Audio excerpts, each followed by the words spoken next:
In this video, I'm going to show you how to turn off chat on Wix.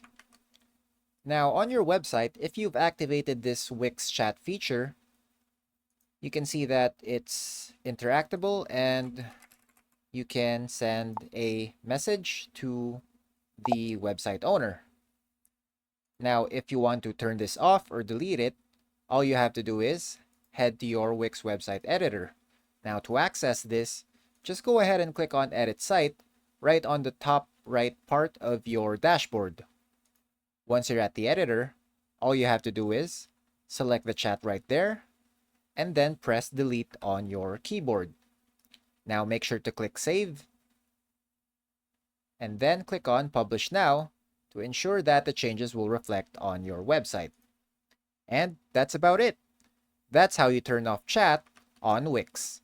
If you have any questions, please let me know down in the comments below, and I'll do my best to help you out.